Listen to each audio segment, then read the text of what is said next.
ఒక 20 years back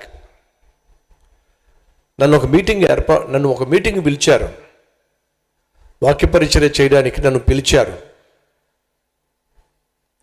పిలిచినటువంటి వ్యక్తి bus స్టాండ్లో వచ్చి నన్ను రిసీవ్ చేసుకొని అడిగాను, అయ్యా నేను ఇప్పుడు ఈ రాత్రి ఈ మీటింగ్స్లో ఎక్కడుండాలి అని అడిగితే, పిలిచిన పాస్టర్ అంటున్నాడు, ఈ ఊళ్ళో చాలా హోటల్స్ ఉన్నాయండి, మీ ఇష్టం, మీరు ఏ హోటల్లో ఉండాలనుకుంటే ఆ హోటల్లో ఉండొచ్చండి అని చెప్పి నన్ను బస్లోంచి దించి హోటల్స్ చూపిస్తున్నాడు. ఇదొక హోటల్ అండి, అదొక హోటల్ అండి, అదొక హోటల్ అండి, ఈ 3 హోటల్లో మీకు ఏ హోటల్ నచ్చితే ఆ హోటల్లో ఉండొచ్చండి అంటున్నాడు.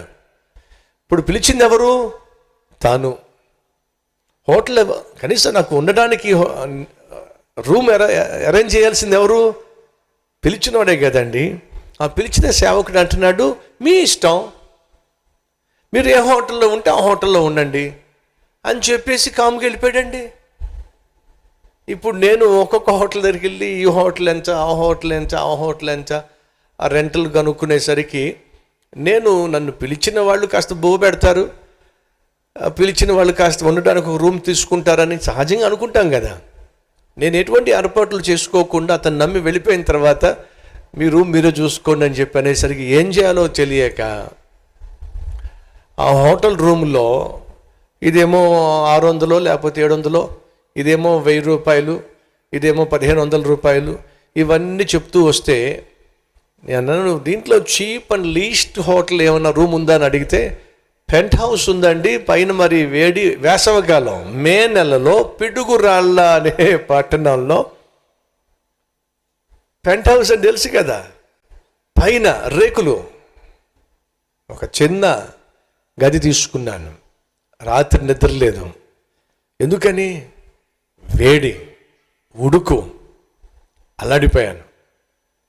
ఆ తర్వాత ఆ పాస్టర్ గారు వస్తే చెప్పాను, బాబు నేను సిద్ధపడి రాలేదు, డబ్బులేం తెచ్చుకోలేదు, వాక్య పరిచర్య చేయడానికి వచ్చాను, నువ్వు హోటల్ చూసుకోమన్నా, ఇప్పుడు సడన్గా తీరా చూస్తేనేమో పెంట్ హౌస్లో పెట్టారు, చాలా ఇబ్బందిగా ఉంది, ఎవరైనా పాపం మీకు తెలిసిన వాళ్ళు ఎవరైనా ఉంటే వాళ్ళ ఇంట్లో పెట్టు కాస్త తీసుకెళ్ళి అని అంటే, దాందే ఉందండి మాకు తెలిసిన వాళ్ళు ఉన్నారు, వాళ్ళ ఇంట్లో పెడతామండి అని చెప్పి తీసుకెళ్ళి వాళ్ళ ఇంట్లో పెట్టాడు. ఇదేమో వంటగది, ఇదేమో బెడ్రూము, ఇదేమో ఫ్రంట్ హాలు. వంటగది, బెడ్రూము, ఫ్రంట్ హాలు. సాధారణంగా పాపం పొడుగ్గా ఉంటే ఇలాగే ఉంటాయి కదా. ఆ ఇల్లాలు వంటగదిలోకి వెళ్ళాలన్నా బయటకు వెళ్ళాలన్నా నన్ను దాటుకుంటూనే వెళ్ళాలి. ఇంకా నేనేం రెస్ట్ తీసుకుంటాను, ఇంక నేనేం సిద్ధపడతాను? వాళ్ళ అబ్బాయి వెళ్ళాల్సి వస్తే నా ముందు వెళ్తాడు, వాళ్ళ అమ్మాయి వెళ్ళాల్సి వస్తే నా ముందు వెళ్తుంది, వాళ్ళ ఆయన వెళ్ళాల్సి వస్తే నా ముందు వెళ్తాడు. ఇంక వీళ్ళు చక్కర్లు కొట్టడమే సరిపోయింది నాకు. పోనీలో కనీసం రాత్రైనా ప్రశాంతంగా పడుకుందాం, ఆ పెంట్ హౌస్లో పడుకోవడం కంటే ఇదే బెటర్ కదా అనుకున్నాను. ఆ రాత్రి ఎలాగో అలాగ పడుకోగలిగాను. పొద్దున్నే ఆ ఇంటి యజమాని వచ్చి అంటాడు, అయ్యా ఈ రాత్రి మీరు ఇక్కడ పడుకోవడానికి వీల్లేదు, అనుకోకుండా మా అమ్మాయి మా అల్లుడు వచ్చారు, ఆయనకి గది ఇవ్వాలి అని చెప్పి అన్నాడు. మరి ఇప్పుడు నేను ఎక్కడ పడుకోవాలి? అర్థం కాల.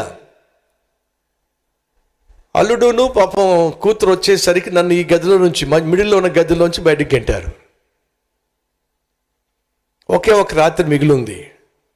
మళ్ళీ అక్కడి నుంచి ఎక్కడికి వెళ్తావు, ఏమి స్థలం వెతుక్కుంటావు అని చెప్పి నేను పాస్టర్ గారు చెప్పాను. మళ్ళీ ఇంకొక చోట అంటే నీకు ఇబ్బంది అవుతుంది కదా వెతుక్కోవడం అని చెప్పేసి, ఏదో ఒక ఈ రాత్రికి విశ్రాంతి తీసుకోవడానికి ఒక ఏర్పాటు చేసి సరిపోతుందని అంటే, పాపం ఆ ఇల్లాలు దయతలిచి ఈ వంటగది వెనకాల బాత్రూమ్స్ ఉంటాయి కదా, ఆ బాత్రూమ్కి వంటగది మధ్యలో కొంచెం స్పేస్ ఉంది, అక్కడ చాపేసి పడుకోవచ్చంట. ఏమిటి? ఆ వంటగదికి వెనకాల బాత్రూమ్స్కి మధ్య కొంచెం గచ్చు ఉంది, అక్కడ చాపేసుకుని పడుకోవచ్చు అని. మీరు నమ్మండి, అక్కడే పడుకోబెట్టారు నన్ను. ఆ వంటగదికి కిచెన్కి మధ్యలో చాపేసి ఆ రాత్రి పడుకోబెట్టారు.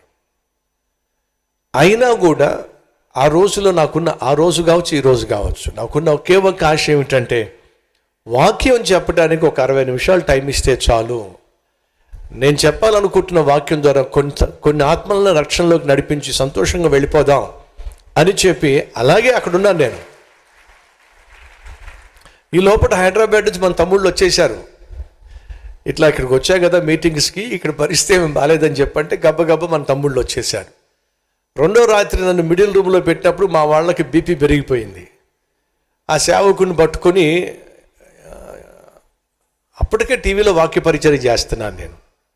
టీవీలో వాక్య పరిచర్య చేస్తూ ఎన్నో వేల మందికి, లక్షల మందికి దీవెనకరంగా వర్తమానాలను అందిస్తూ ఉంటే కనీసం హోటల్లో ఒక రూమ్ కూడా తీసుకోకుండా ఏంటి ఆయన ఎంతగా ఇబ్బంది పెడుతున్నావు అని చెప్పి అడిగితే, అయ్యా మరి నేను మాత్రం ఏం చేయగలను, నాకున్న పరిస్థితి అలాంటిది అని చెప్పి నచ్చ చెప్తే మన సహోదరులు వచ్చి, అయ్యా మనం వెళ్ళిపోదాం పదండి, హోటల్లో రూమ్ తీసుకుందాం, మీరు ఈ విధంగా ఇబ్బంది పడి సేవ చేయడం అంత సులభం కాదు, హోటల్ తీసుకుని మేము వచ్చాం కదా హోటల్ తీసుకుంటామని అంటే, నేను చెప్పింది ఏమిటంటే, ఏమో ఒకవేళ దేవుడు నన్ను పరీక్షిస్తున్నాడేమో, సుఖము భోగము సౌకర్యాలు ఉంటేనే సేవ చేస్తాను, లేకపోతే సేవ చేయనేమో, ఒకవేళ నన్ను దేవుడు పరీక్షిస్తున్నాడేమో కాబట్టి మీరు హోటల్ రూమ్ తీసుకోకండి, ఈ సేవకుడు ఎక్కడ ఉంచితే అక్కడ ఉంటాను నేను, మీరు కూడా నాతో పాటు వచ్చి పడుకోండి అని చెప్పంటే, ఆఖరికి వాళ్ళు వచ్చి ఎక్కడ పడుతారో తెలుసా, టాయిలెట్ కిచెన్కి మధ్యలో ఉన్నటువంటి ఆ కొంచెం ఆ గచ్చు ఉంది, అక్కడే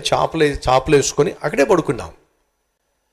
ఎందుకయ్యా అంటే హోటల్లో తీసుకోవడానికి మన సహోదరులు వచ్చారు, కానీ నాకు ఇష్టం అనిపించలే. ఒకవేళ దేవుడు నన్ను పరీక్షిస్తున్నాడేమో, దేవుడు ఒకవేళ బాగా సుఖమరిగాడు క్యాండిడేట్ అని అనుకుంటాడేమో, కాబట్టి ఏ స్థితిలో దేవుడు నన్ను ఉంచితే ఆ స్థితిలోనే నేను సేవ చేయాలి తప్ప సుఖానికి సౌకర్యానికి లేకపోతే అమ్ముడు పోకూడదని చెప్పి నేను ఒప్పుకోకుండా వాళ్ళతో పాటు నాతో పాటు వాళ్ళతో పాటు నేను కిందే ఆ టాయిలెట్స్ ముందే పడుకున్నాం.